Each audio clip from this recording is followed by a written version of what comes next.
Oi, tudo bem com você? Eu me chamo David Silva e nesse canal eu falo sobre inteligência emocional e psicologia.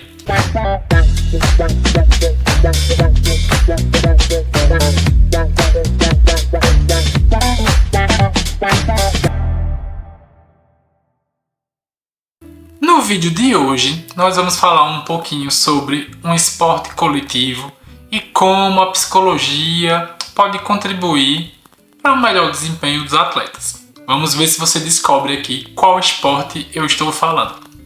Imagina você participar de um esporte coletivo, 11 atletas em cada time, e aí você tem que lidar com as demandas de ativação corporal, todo o desempenho físico, tem que lidar com as demandas de desempenho técnico, tem que lidar com os aspectos cognitivos desse jogo, tem que lidar com os aspectos emocionais, administrativos e jurídicos e viver em um contexto onde muitas vezes não se dá atenção para o aspecto mental.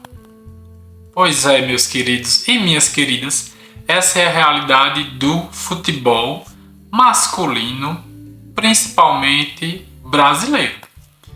Temos todo esse cenário que eu já te falei de um esporte coletivo de alto rendimento que é muito complexo, não pense que é simples, e ainda envolve muito dinheiro, uma torcida, envolve muita questão emocional, e aí percebemos que muitos clubes, atletas e a CBF, né, principal entidade aí do futebol brasileiro, não costuma dar a devida importância ao aspecto psicológico do futebol.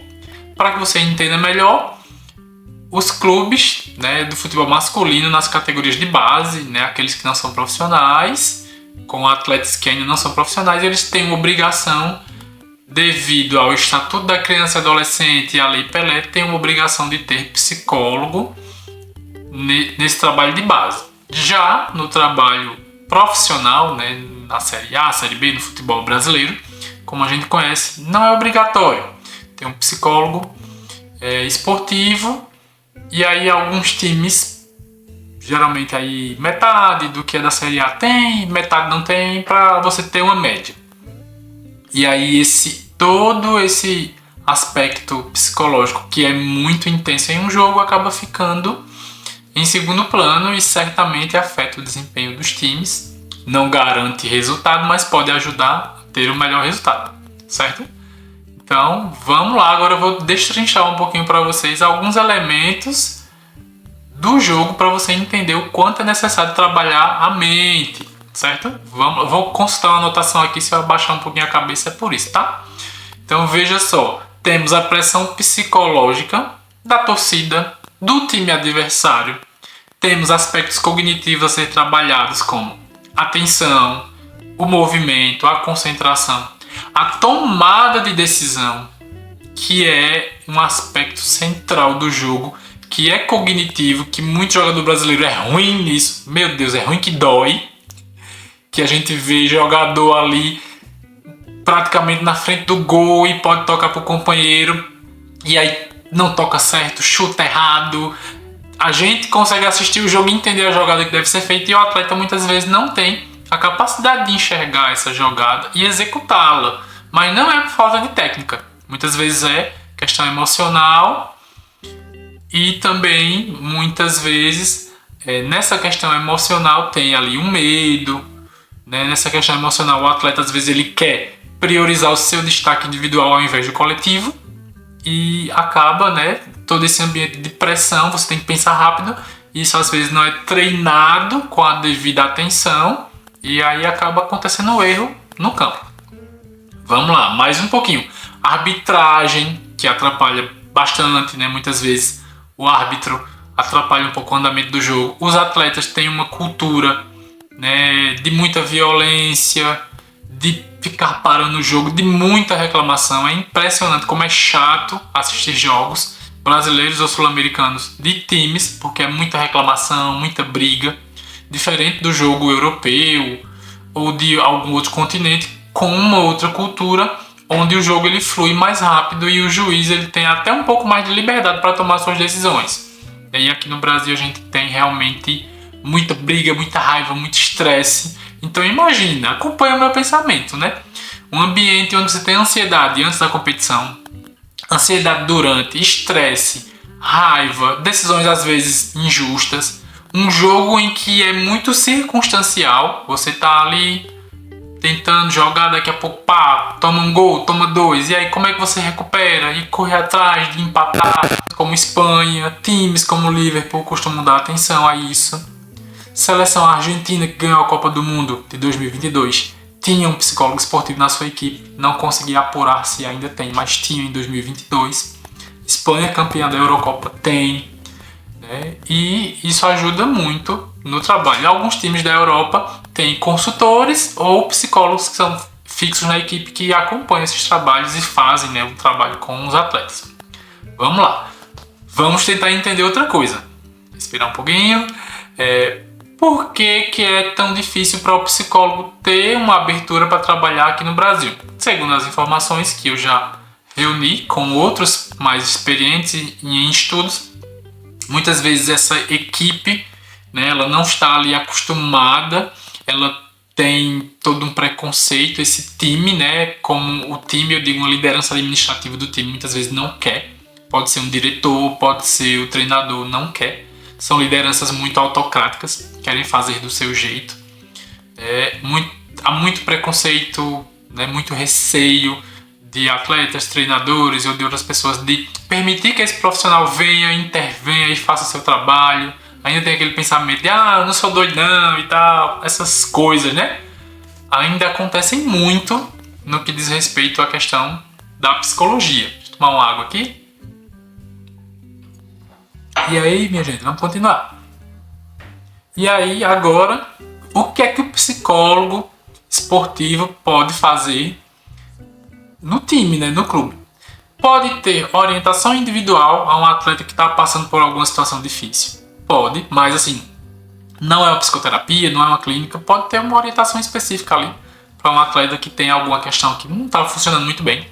Mas o foco maior é no rendimento, na melhoria desse rendimento do coletivo.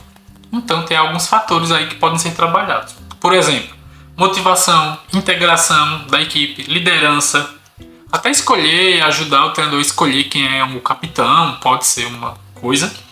Cobrança, né, tem que ser trabalhado. Estresse, essa questão da ansiedade pré-competitiva durante a competição atrapalha muito os atletas, então tem que ser trabalhado. E aí esse profissional, ele vai estar fazendo um treinamento de habilidades psicológicas, que a gente chama de THP. Vai ajudar os atletas a desenvolver habilidades psicológicas para lidar com o jogo e as situações do jogo. É importante que esse trabalho seja um trabalho integrado, né? O profissional observe treino, jogo, acompanhe concentração, esteja junto. Assim como um fisioterapeuta, assim como um nutricionista, igual. É um profissional de uma equipe multi, assim como qualquer outro, com a mesma importância, né? De um fisioterapeuta, de um nutri, de um preparador de goleiros, de um analista de desempenho, a mesma importância, certo? E aí a gente tem que ressaltar também que cada vez mais vem sendo exibidas para o mundo situações de cunho emocional dos atletas. Por exemplo, agora na Eurocopa, Cristiano Ronaldo chorou porque perdeu um pênalti.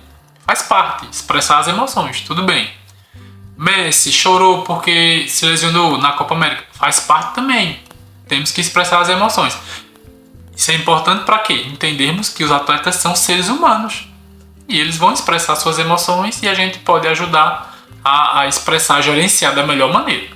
Mas há questões mais graves, né? Como ansiedade, como depressão, tentativas de suicídio, dependência química e outras questões que muitos atletas acabam, por N motivos, sendo envolvidos nisso. E o principal é que tanto o próprio atleta ou a equipe, né, negligencia esse cuidado da parte de um psicólogo esportivo ou de um psicólogo fora para acompanhar mais de perto esse atleta no cunho individual. E é importantíssimo também. Mas estamos falando de psicólogo esportivo no time, no clube.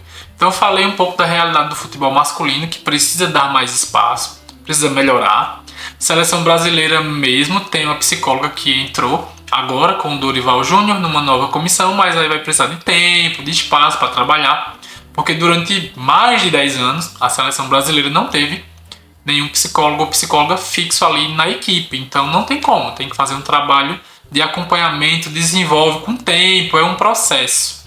O futebol ele tem aspecto físico, técnico, tático, mental e administrativo. 5 aspectos. Tudo isso são processos. Quanto mais você desenvolve, melhor.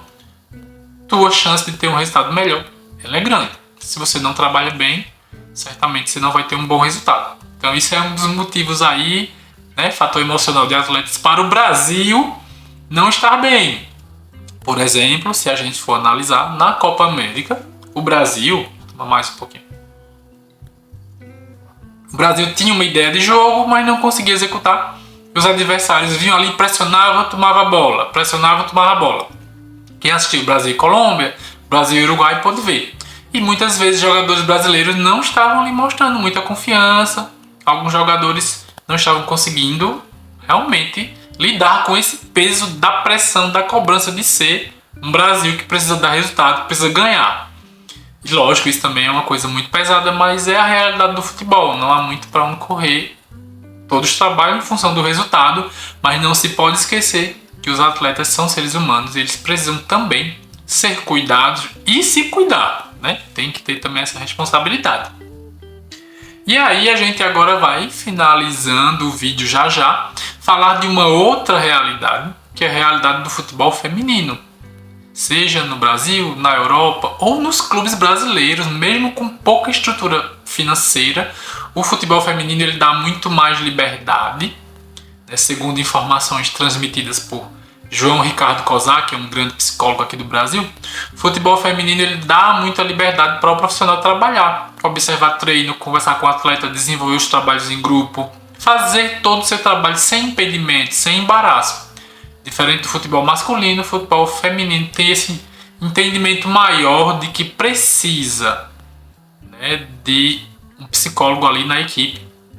Coincidentemente, é praticamente o mesmo cenário da psicoterapia fora do, né, psicoterapia fora do futebol, psicoterapia de consultório, de outros contextos, a gente vê muito mais mulheres procurando, que entendem e reconhecem, né, a necessidade de um apoio emocional.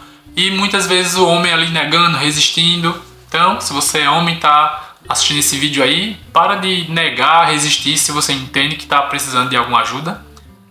Se você é mulher, vai compartilhando esse vídeo aí com homens também, porque sim, são atletas, são humanos, e mesmo nós que não somos atletas, precisamos também cuidar, né, das nossas emoções, certo? E aí, agora, para terminar o vídeo, eu agradeço a você que teve a paciência de ficar até o final. Espero que tenha sido bom. Peço que você curta, comente, compartilhe. Pode deixar sugestão de temas aí de psicologia para falar. Inteligência emocional é um norte aqui do canal, mas a gente fala sobre tudo que for interessante de psicologia, que eu tenha um domínio, uma condição de falar.